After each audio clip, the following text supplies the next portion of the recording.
Hi, Daryl from Golden Spiral Media here today with a video review of the Zoom H5 digital audio recorder. Now, I did my first look and unboxing of the recorder a few days ago. Thank you to all of you who have checked out the video, left comments on the video either on the YouTube channel or Twitter or Facebook. And I said in the video that I'd be back in a few days with my full review, and today I'm doing that full review. Let's get started. Let's start by talking about the build quality of the Zoom H5. It feels really well made, very durable in the hand. The outer body of the Zoom H5 is a rubberized feel so that it doesn't slip out of the hand very easily. It is made out of a plastic material, but it doesn't feel cheap in any way. It feels tightly made and well constructed. Now with these capsules that are at the top of the unit, these are the interchangeable capsules with the Zoom H6. These are very well made. In fact, the housing of these are made out of metal. I was a little bit concerned on these tabs here. If I angle it here with my shirt, you can see that these tabs, you push them in and that's what will release them to the body of the Zoom H5. And I was a little bit concerned that they might wear out or might be the weak point of the unit. Now, only time will tell for sure, but my first impression is that it's very high quality and it will withstand the test of time.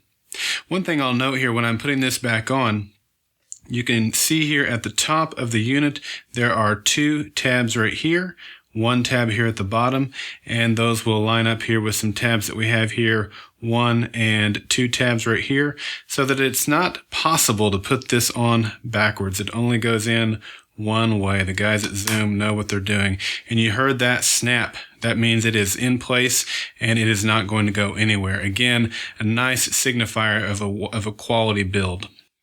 While we're looking at the capsule, I mentioned the other day that it had, in my first impressions video, that it had these rubberized shock mounts on the XY microphones, and these are good. They definitely do cut down on some of the noise that the unit is going to receive from being held by hands. Of course, they're not going to be completely isolating any of the hand noise, so don't let that fool you into thinking that you can be careless with the device as you handle it. You still need to handle it in a way that's going to allow you to get the cleanest recording possible. Another thing that I failed to mention when I did my first impressions in my unboxing video was that there is a port here on the side. This is the line-in port for the recorder. There's not a line-in port on the actual body of the recorder. We have two outputs here on the side we'll discuss in a moment. The only input here is this one. So you can plug in an external microphone or an external line in from, let's say, your phone or another portable media device, even your computer could go in, and then it's going to be, the volume will be adjusted by that. And we'll do some samples with that here before this demo is all over. Now, let's turn the unit on and take a look at it here. I also mentioned in my first impressions video we would talk about this hold button. Hey, let's you have to hold it down here for just a second. You'll see it, the screen will power on. That's typical with Zoom products. That way you don't get a slight touch that will turn it on. Once you get all of your settings in place, you can hit that button up into the hold pattern, and you saw the hold come on there. Let me get this off of the menu. And I see I've got the hold button on. Let me take it off the hold, take it off the menu. And now you'll see once it's on hold, any of these buttons won't do anything. It's going to say it's on hold. So that means that once you start recording, ideally you would set that after you're recording. None of these button pushes are going to be accidentally hit and pushed off. However, the volume controls, either on channel 1, channel 2, or the right and left volume knob, that is still adjustable even in the hold position. So I'm going to take it off the hold so that we can take a closer look here at the Zoom H5.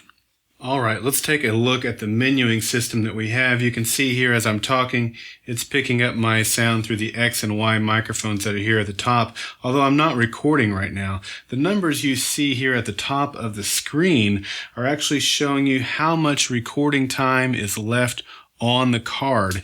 You can also set it so that once you hit the record button, it will either count down to how much time is left before the memory card fills up, or it will count up to tell you how long your recording is. Now, this is a feature that I'm actually going to give it a score down on when we come to the end of the video. You'll see here that I'm recording all of the audio here on my Zoom H2n. Let me see if I can get it side by side here. Now, what I have here, you can see at the top of the Zoom H2n is the counter counting up my current recording time on this audio recording. And you can see down here at the bottom of the H2n here, right behind my finger, that one is also recording down. So the top one is counting up to the length of the recording. The bottom one is recording down, telling me how much time is left before my memory card fills up. And I actually have grown accustomed to using both of those throughout the duration of my recordings to kind of keep an eye on how things are going. With the Zoom H5, unfortunately, I can only choose one or the other, despite the screens being the same size. Now, there is a reason for that. They have rearranged some of the real estate on the Zoom H5.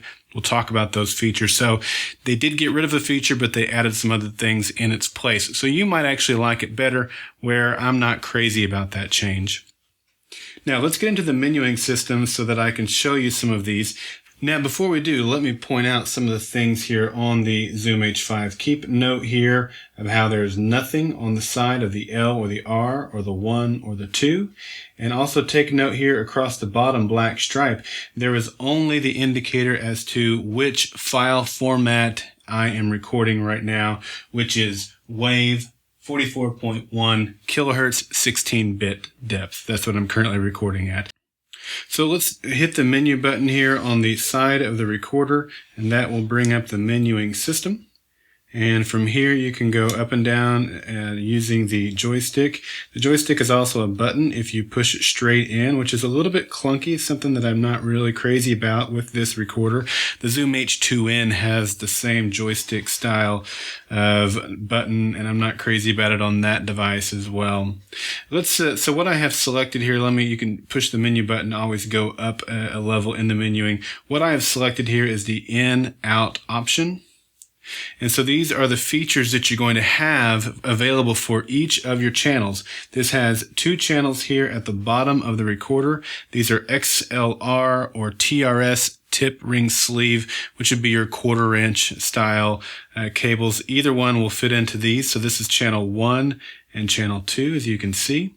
And then, of course, here at the top, we have your left and right, which is currently the XY capsule that I've connected. So those are really the 3 inputs, one right here or here. Let's see, let me get that back on screen. You can either use the input right here or the XY. You cannot use both at the same time. So that's going to be one input. And then the 2 channels here at the bottom will be your other 2 inputs, a total of 3 inputs.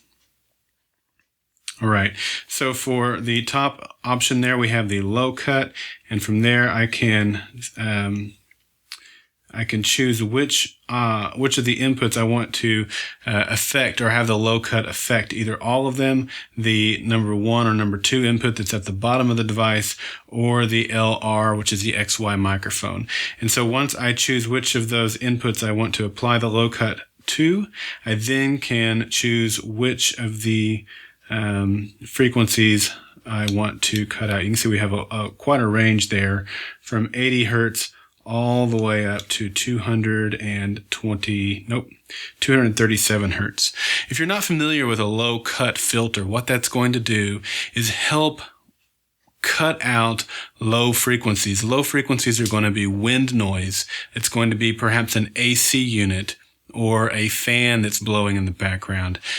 Those types of low hums and buzzes that you might get in the background, you can use that low cut filter to actually cut those off from getting into your recording. So if I were to choose 80 hertz, for example, the recorder would put a hard ceiling that is set at 80 hertz, and everything that is below 80 hertz is going to be cut off and actually not included into the recording. Let's hit the menu button to go out a level, and this gets me to where I could select which of the devices, or which one of the inputs rather, I wanted to apply it to. I select the menu button one more time, and now I can go down to the next effect, which is the compressor limiter. Again, here I can select which one I want to put it on. Let's put one on input 1. There we go. And I can obviously turn it off if I have one on. I have 4 different compressors here. I have the general, vocal, or drum. I said 4, it's actually 3. And then we have 3 limiters, the general, concert, and studio. These weren't the same settings that I use in my studio, but I still found it to be quite good. I was very pleased with it. Now, let's go ahead and assign that compressor. Let's go to the vocal compressor. And now we have assigned that to number 2. Let's go now back to the same input here, and let's look now at the limiters. We have 3 limiters. We have a standard limiter, a limiter for live performance or a concert, that is, and then we have the studio or the live recording setting. I used the studio setting on this and found it to be very good as well. Okay, let's back out of this. And back out of this. I'm actually going to run back up here to the low cut, and I'm going to assign that to the XY, and we'll put it in 115 kilohertz. Okay, now we're going to jump back out here. And are there any other options? Oh yes, plug-in power. So if you have a device that you want to plug in here to the 3.5 millimeter input jack that requires plug-in power, then you would turn on the plug-in power first through the menu settings and then plug the device into that port. That is the only port that will support plug-in power. However, if I go down here one more, I'm overlooking, here it is, phantom power. We do have phantom power supported, but phantom power is only supported in the bottom to the XLR jacks, and we'll do a sample with those in a moment. You have 12 volts, 24 volts, or 48 volts available to you. So I would use whichever one the smallest is that your device will support, so that you can, especially if you're on battery life, and that will extend your battery life. So let's go ahead and turn on voltage of 48 volts to, let's see, which one did I assign that to? Let's try that again. That was set. That was determining the voltage. Now I'm actually going to assign it to input 1. There we go. Okay. So now let's actually back out to the main readout. And let's take a look at a few things that are now different about this readout. So right here on the side, right here, this little icon, which is hard to see what it is, but that is the low cut filter icon. That is to tell you that you have the low cut turned on this channel right here, which is the XY adapter. If we go down right here, this is the C, and that tells you that you have the compressor or the limiter, doesn't distinguish which one, that is connected or turned on or activated rather for channel 1. And these would light up all the way down. You could have the low cut filter and the compressor turned on for each of these. So it's going to tell you at a glance which functionality has been assigned to each channel. And then if you look right down here next to where we only had the recording type before, now it tells us that we're at 48 volts and we're assigned to channel, what's that, channel 1. It's a little bit hard for me to read from where I'm standing. Okay, so let me go back through here just to see if I've overlooked anything here. The plug-in power we've talked about. The in, this is for in and input 1 and 2. Let's say if you're coming from a mixer and that mixer is increasing your decibel level by 4 before it even sends it into the recorder, and that is maybe overloading the recorder a little bit, you can choose this setting to actually decrease the decibel level by 20 as the input is coming into the recorder, and to give you a little bit more headroom that way. The MS Matrix, that's the mid-side microphone. I don't have a mid-side microphone, so I won't be discussing that today. And then the MS Raw monitor, again, goes with the mid-side microphone settings. I won't be using that today.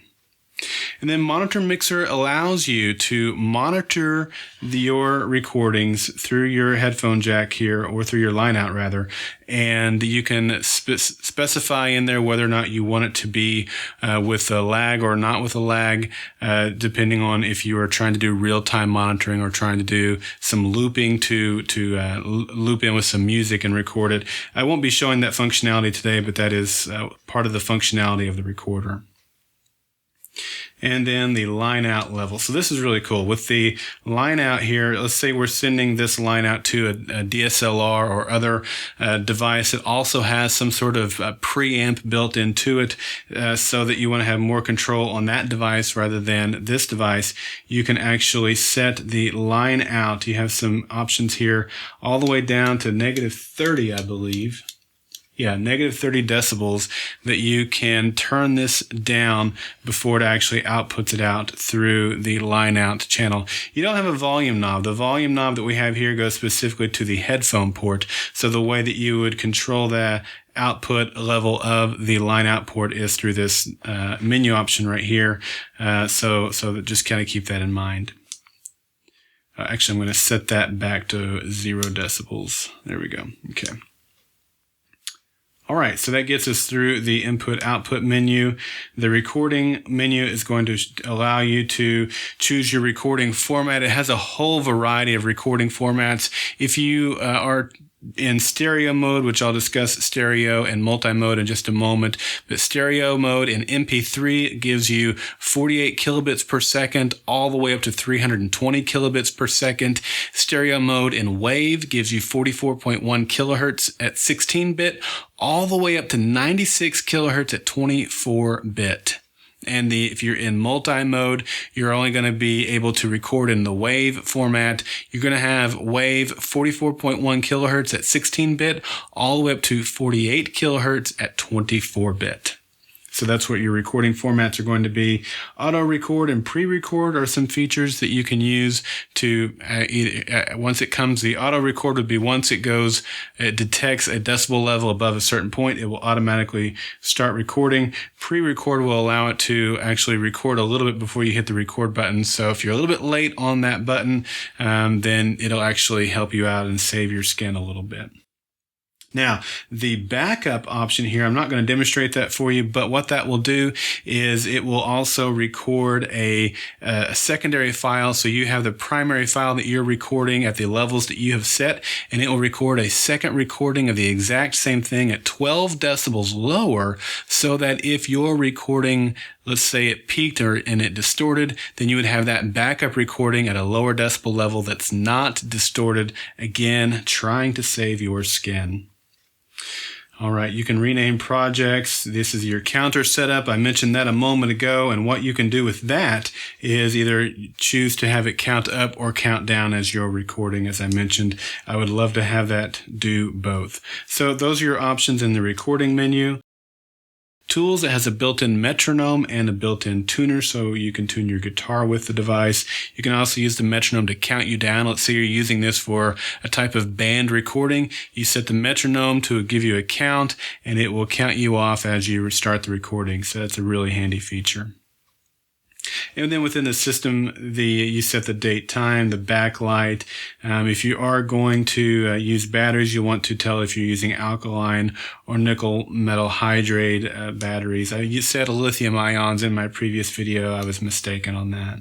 And then your firmware update if you want to do that. So a lot of things that kind of nested within the file system here. The SD card also has some new features. One of those is that you can actually do a performance test on the SD card, and it will kind of give you the health of your card. I hadn't seen that feature with the Zoom H2N that I had before, and that's kind of a neat feature. The USB will allow you to connect the device to your computer, and you can not only use it to transfer data on or off the device, but you can also use the Zoom H5 as a microphone device for your computer. So you can plug it into your PC or your Mac and actually use it as a microphone for your computer.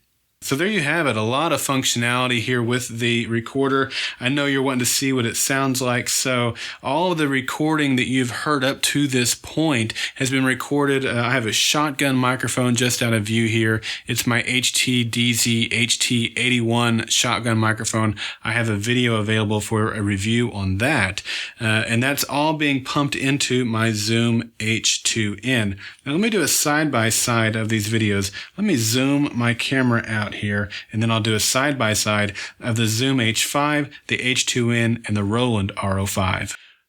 Okay, so here we have the Roland RO5 in comparison to the Zoom H5. So you can see it's a couple of inches taller, about an inch taller without the capsule, and then a couple of inches taller if you add the capsule here.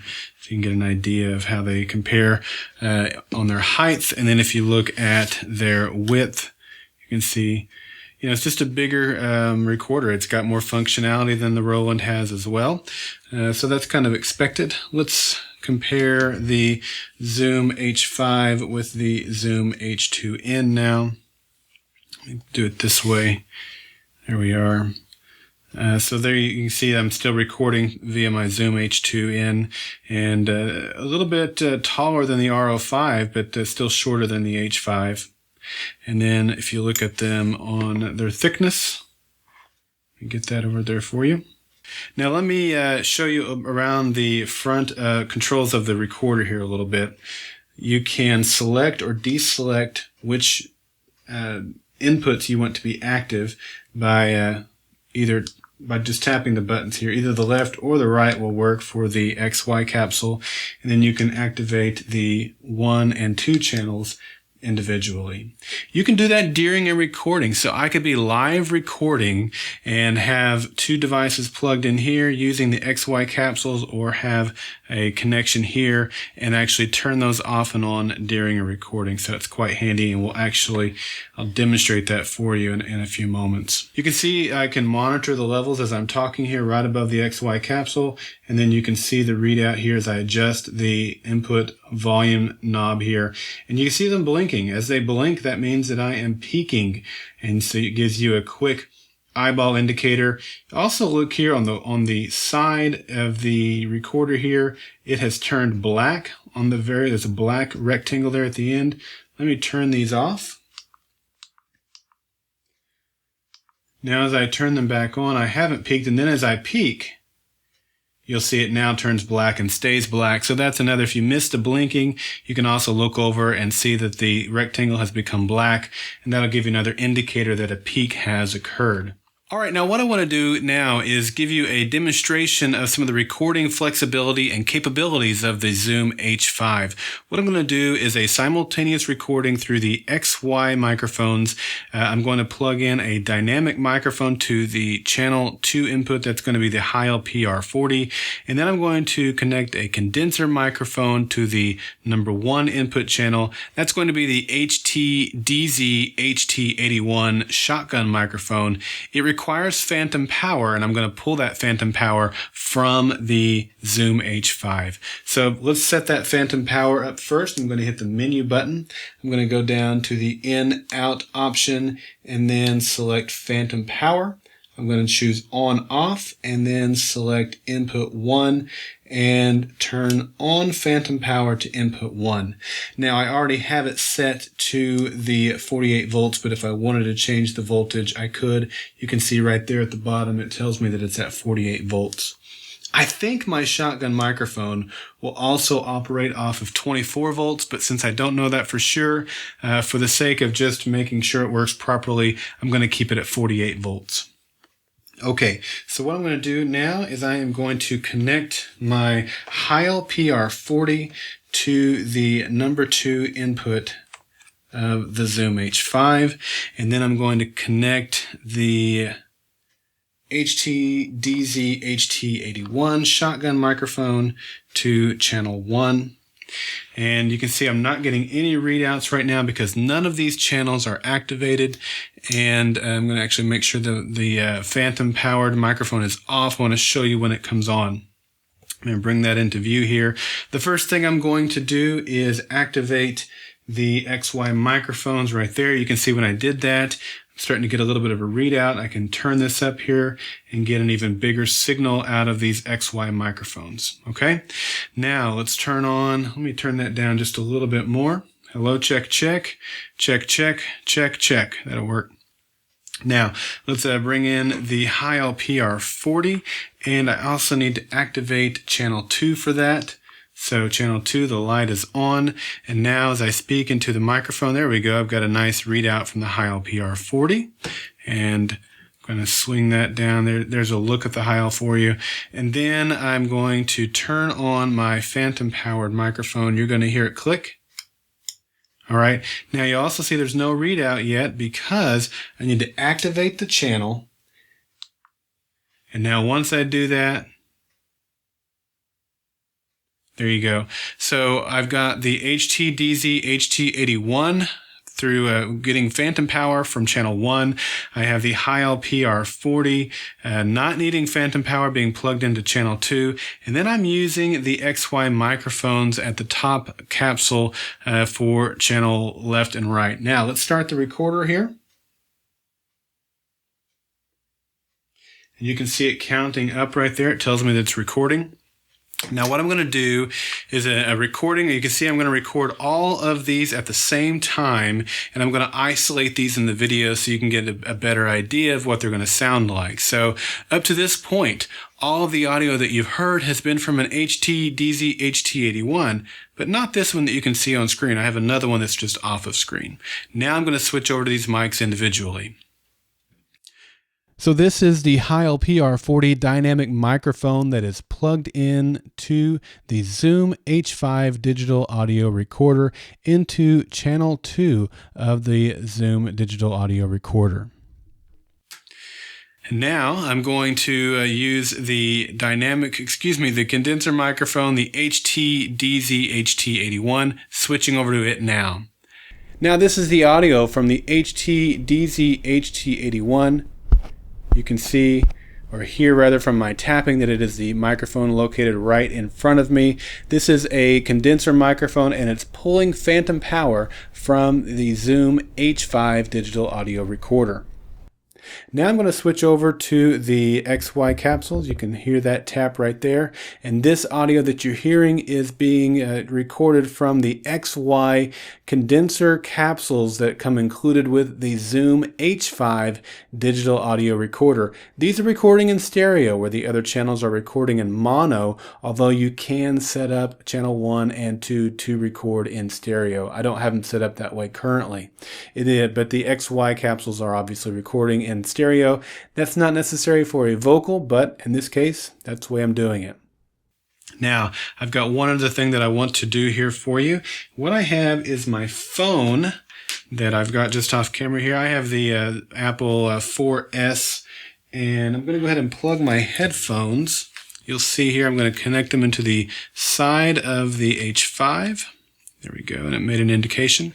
I'm going to put these into my ears, and I'm also going to connect a 3.5 millimeter cable here I've got, and I'm going to connect this into the line input jack of the Zoom H5, which is found on the side of the XY capsule.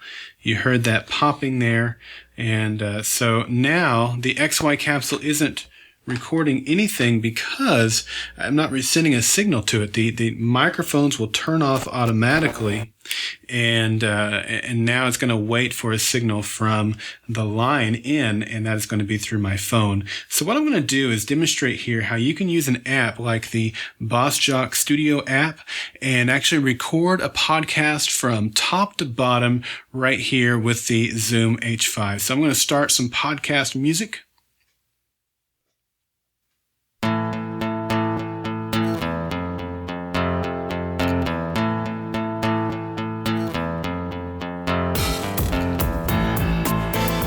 So I can turn this down and I can do some voiceover while I'm talking over the music and turn the music back up.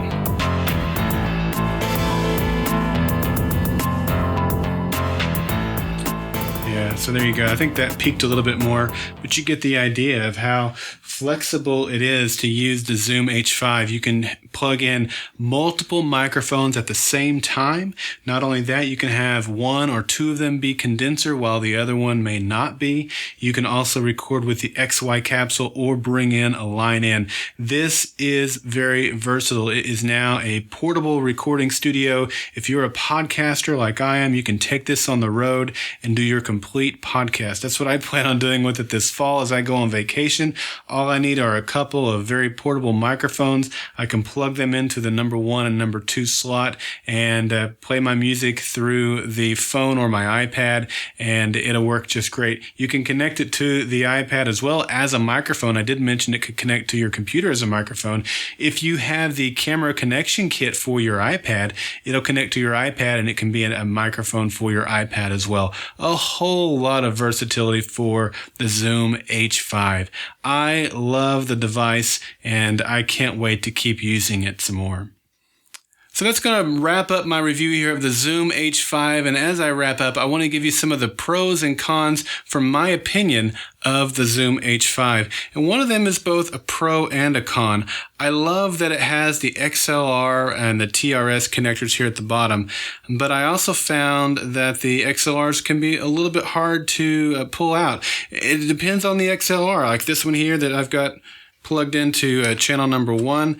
I really have to kind of grip it and pull it out. Whether it's on channel 2, it pulls right out pretty easily. I have a third style of XLR connector here in the studio, and it pulled out even easier. So I think it's more of the XLR cable itself than the Zoom H5. It doesn't have a locking mechanism, but I didn't feel like any of them were so loose that it would actually come out during field use. So I don't think that's that big of a deal, but it is something worth noting.